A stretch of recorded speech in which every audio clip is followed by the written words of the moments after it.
is exactly the same process that will enable you to have a long-term balanced career.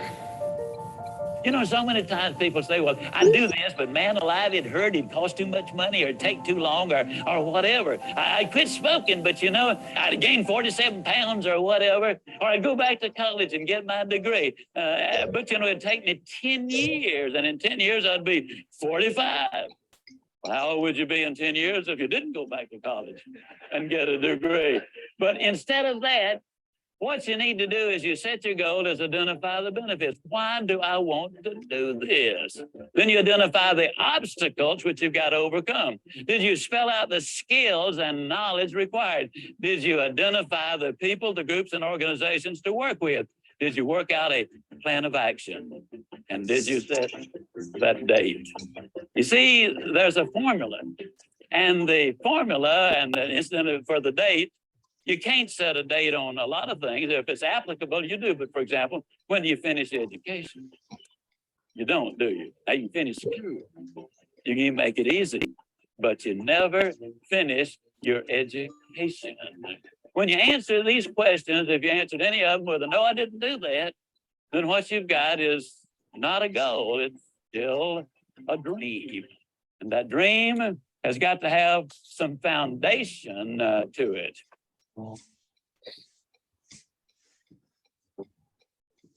If you want to build a winning attitude, you need to take time, and this is probably going to surprise you based on what you've heard me say so far, but you need to take time to be quiet. You need to do it at least 4 or 5 times a week. A lot of people say, well, that guy keeps talking about time for this and time for that. I don't have time for all of these things. Let me tell you how you can create an extra 3 hours every day of your life, guaranteed. Over 70% of all of the time spent watching television, you're watching things you have no interest in watching. Let me encourage you to do this.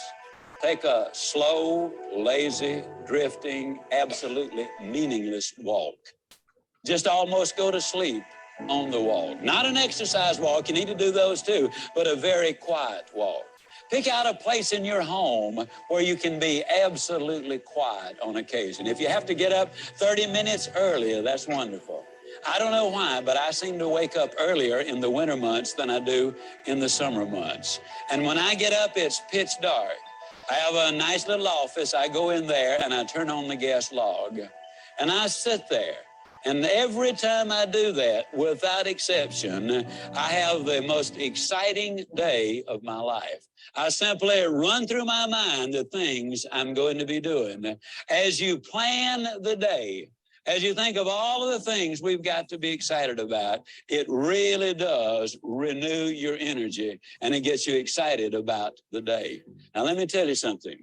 This is going to be the toughest things you'll ever do. When you sit down and say, well, I'm going to sit perfectly quiet for 20 or even 30 minutes, you will think of 2,868 reasons or things that you've got to do. You try to decide, do I raise the window or lower it? Do I turn the heat up or down? Do I cut the air conditioner off or do I turn it more full blast? Do I really need to go to the bathroom? Am I going to get me a cup of coffee? What is that noise against the outside? Maybe I better check up on that.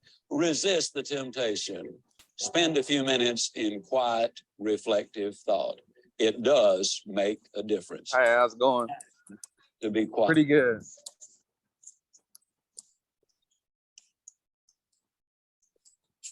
Nice.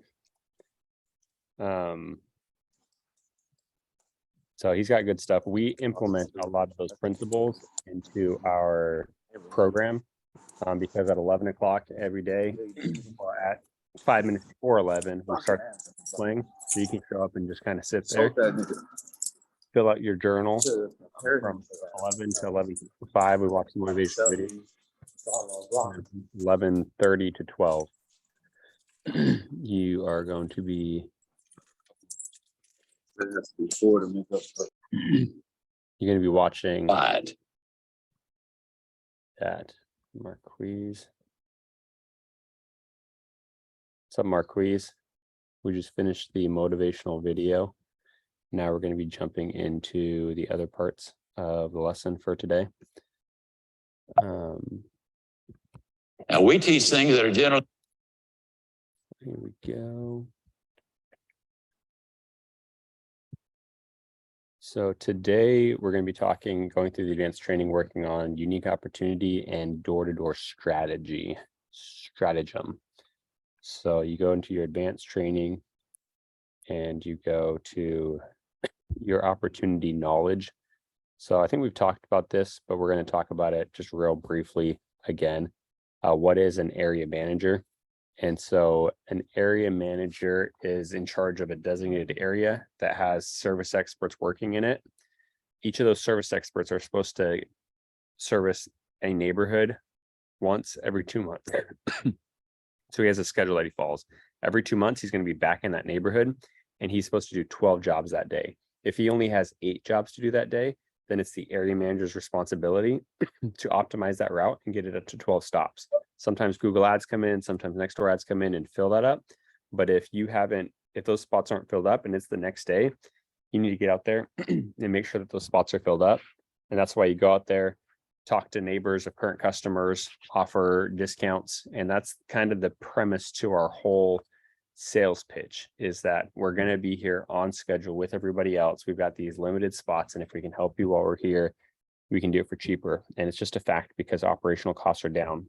So it really limits people from being able to, like, oh, I'll call you, I'll think about it, all that kind of stuff. And then it also, because you're there treating the neighbors, there's always an influx of bugs whenever anybody treats in a neighborhood. The neighbors are always going to see an influx of bugs.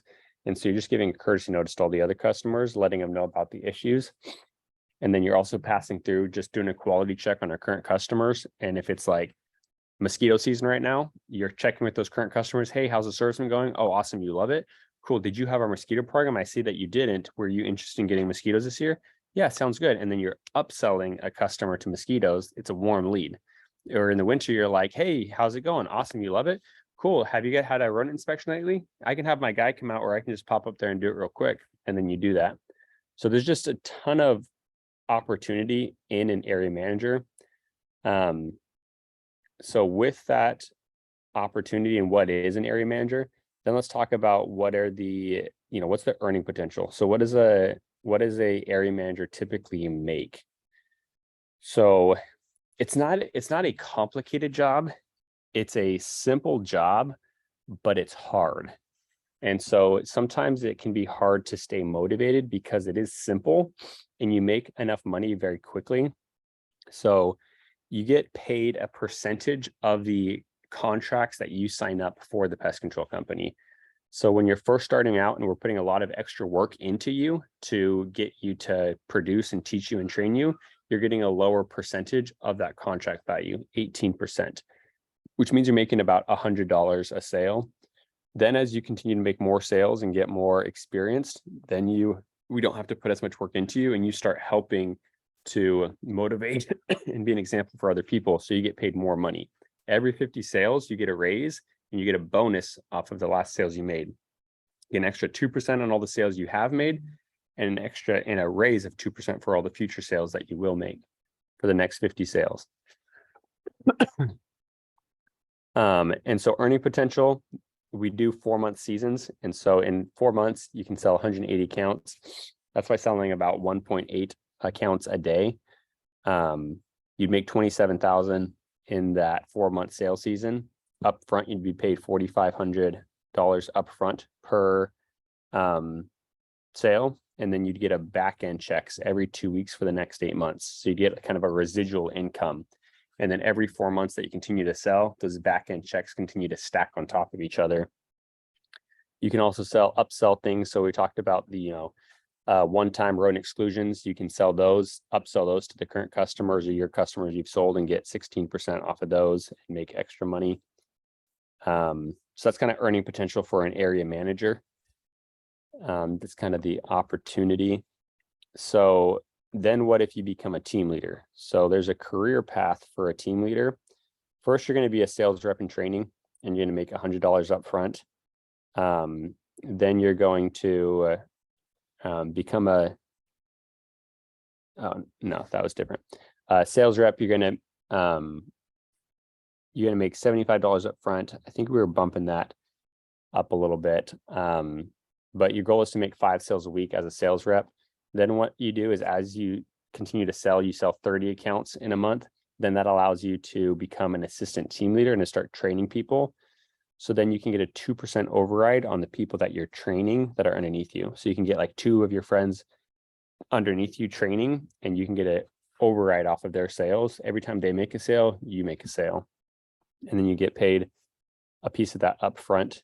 You also get a commission bump once you hit those 30 sales per month and take on people to mentor and help train as an assistant team leader. You get up to 30% commission, and you're getting $100 up front. The goal is to become a team leader then, where you're selling 40 accounts a month. You have a couple assistant team leaders underneath you. The people that you brought on, they become assistant team leaders, training other people how to do it. We give them a designated area to be an area manager over. And then you're making 2 to 4% override off their sales, and you get a commission bump up to 40% commission. So for every sale that you're making $200. And then for every sale that they're making, you're making about $20. And then you can get to the point where I was a divisional, where I was a team leader of team leaders. And that's a cool opportunity with this, is that we'll kind of dive into it. But earning potential. So as an assistant team leader, you can make about 47,000 in a 4-month season. You can do that 3 times a year. Team leader, you make about 70,000 by hitting the like minimum number of sales and then having your guys sell. Divisional, you can make about 115,000 in a 4-month season. That's what I was doing, but I was selling 450, so I was making a little more than that. You can become a regional and then a vice president of sales. So that's kind of the opportunity for the career advancement. And then a unique opportunity with the current DFW market, as I'm sure a lot of you guys know, is the new build opportunity. There's literally over 1 million residential homes in DFW. Here's a map marking a lot of the new build areas, and then we continue to add to it. You can go into the advanced training and click on this link, and it'll show you the areas. We're constantly adding to these areas. Prime areas, people are moving in every day. That's how Ryan does it. He just has about 10 of these areas cut out, and he just jumps into each one. Typically, there's about 5 to 10 people moving in every day in these 5 to 10 neighborhoods, and he's just got his pitch honed. So he just shows up on the door, closes them real quick, and keeps going. And it's a mad dash for money. MLS listings. So you can also get MLS listings, and it'll show you in the entire DFW Metroplex where new people are moving in. So that's just a huge opportunity that you can do some strategy with. The size of the market, I mean, there's some areas where, like over in like Tyler, Texas, there's just not a lot of houses. There's just not as big of a market. The cool thing is we're swimming in an ocean of houses and of money, and there's too much for you to be able to capture. So it really makes a lot of sense to train people to do it as well. Dense population, the doors are lined up right in a row. There's no end to opportunities. You're not sitting at a car dealership waiting for someone to walk through the door. You're walking up to their door and saying, hey, and then you just a numbers game. Your closing ratio towards number of doors.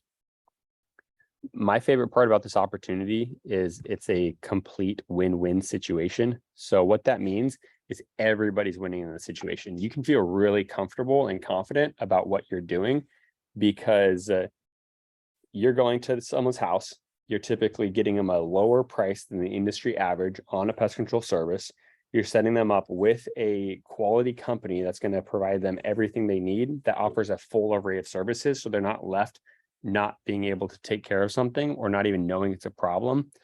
And then you're delivering a customer to the company, and basically it's like every time you bring $2 to the company gives you $1. And so it's a win-win situation. And so I'm sure if you made that deal, if someone was like, hey, every time you bring me $1, I'll give you $1 back. Every time you bring me $2, I'll give you $2 back. Like, I'll make that deal. The company will make that deal all day, every day. You give me $2 and I'll give you $1 back of it. It's just how many times can you bring me $2? And so you make money.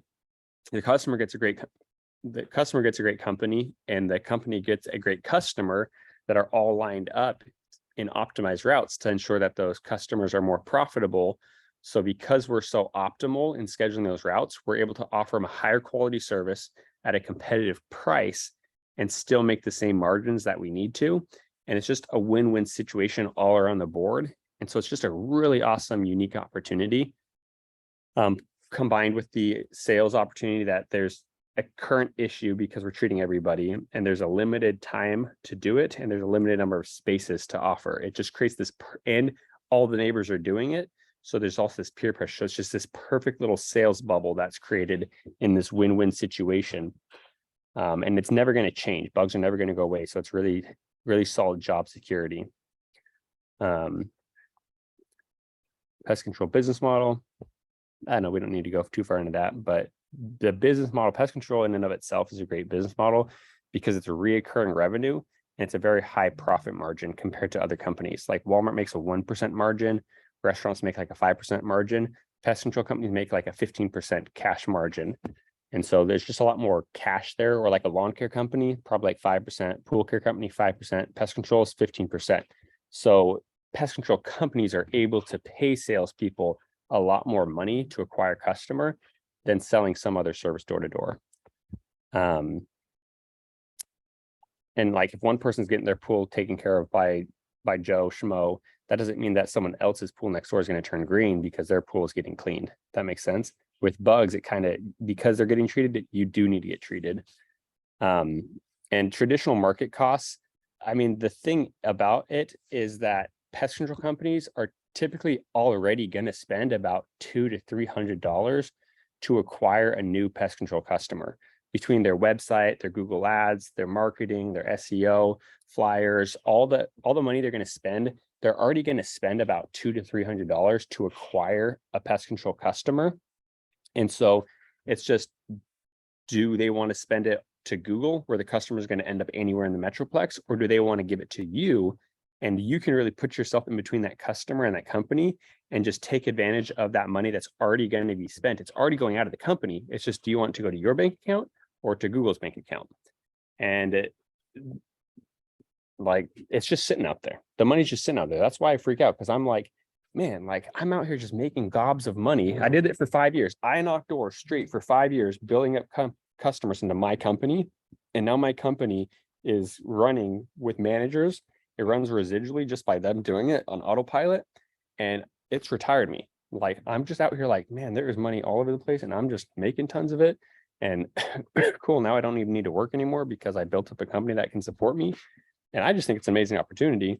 And there's still another 1,000 companies out there. There's 1 million residential homes.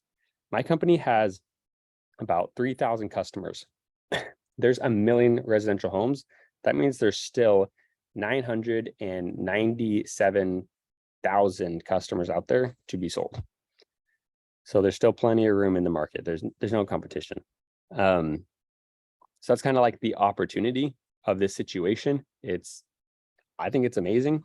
I'm just trying to help other people understand it. But for some reason, it's not for everybody.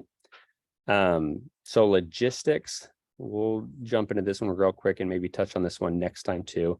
But logistics and work schedule. So there's definitely ways to manage your area, capitalizing on your success. Maybe we'll go through these next time, but capitalizing on your success, getting referrals, checkbacks, phone sales, putting first things first. That's like, that's just prioritizing your time. Strategy on how to knock through area, your daily schedule. So we have a very kind of strict recommended schedule that we do. Meetings are at 11 to 11:30. You train personally from 11:30 to 12, and then you get on the doors by 1 o'clock, and you knock from 1 o'clock to 6 o'clock, 5 hours. That's all we're asking. It's 5 hours a day. If you got to go get your hair done or something like that, then you can do it at other times. And then after in the evening, and then it's that schedule still leaves you opportunity to, if you want to maximize the opportunity and start knocking earlier, you can start knocking at 9 a.m. Stop for a little bit from 11 to 11:30 for the Zoom meeting, do it in your car. I think Rashad's literally on the doors listening to this while he's knocking doors.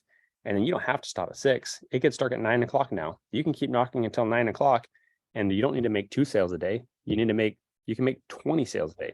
Literally, there are people making 20 sales a day. Go check out the videos on actually earning potential. So speak of the devil. So this guy. Like, dude, tell us who you are and everything.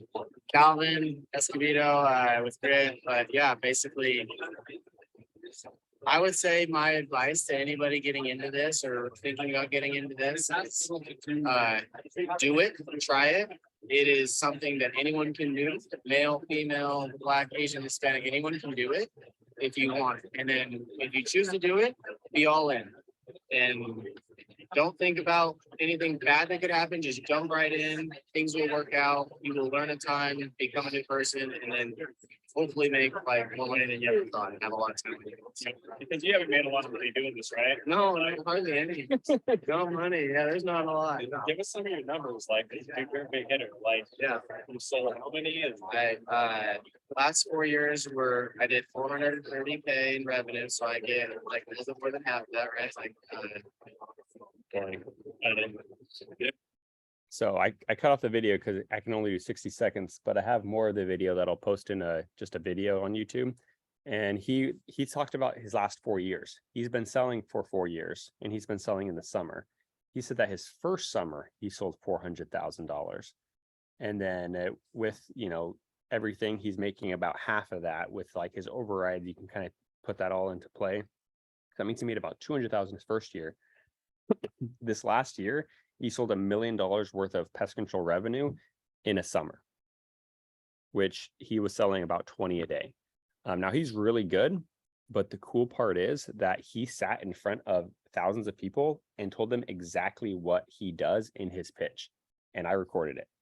And you can go to things like DDDCon. You can get into the D2DU with Door-to-Door Experts, their program course. You can go on. All of the best people in the industry have training courses, and you can watch exactly what they're saying. I was a good salesperson. I sold about 450 accounts. I was always a lot better team leader and a recruiter, and I was always more at getting the teams together. So that's how I can really help you guys. I love selling, but that's an example of the kind of money that you can make with this. There's this other one. Like I said, So I am a mom of three. I've been in the door-to-door space for the last 14 summers. My husband is a full-time stay-at-home dad, takes care of like all of our investments and everything like that. If I can be a mom of three, running a team, being at home and knocking doors, finding financial freedom, you guys know what I'm doing too. you probably haven't made much money knocking doors, right? Like, doesn't pay that well. Not enough to keep my husband home, but he's home. Well, we make really good. Yeah. Give me some of your numbers, like you hit what? You hit a golden door, like. Yeah, so my first year in pest control was 2008. I did 312 pest control accounts. I made a little over 70 grand. My third summer in pest control, that's when I started hitting the 6-figure mark in 100 knocking days. I rarely work more than 100 days, and I've never made less than 6 figures. Work 100 days a year and you Travel. crush 6 figures. Yeah, since 2000. So those people don't work. Like, we have people doing that, making that much money. I mean, Ryan's on track to get a golden door and do the same as these guys are doing, working with us. But this is just to show you, like, you don't have to believe me. You can literally go to Door-to-Door Con and watch. so I am. There's thousands of people doing this. So anyways, I don't want to take up too much of your guys' time, but definitely get into this advanced course, go through all these different modules, learn everything you can. Let's bounce into a quick role play. Who's going to role play for me? Who's doing what? A switch over? Skylar. I think Rashad did it last time. What you got, Skylar? Switch over? Yep. Okay.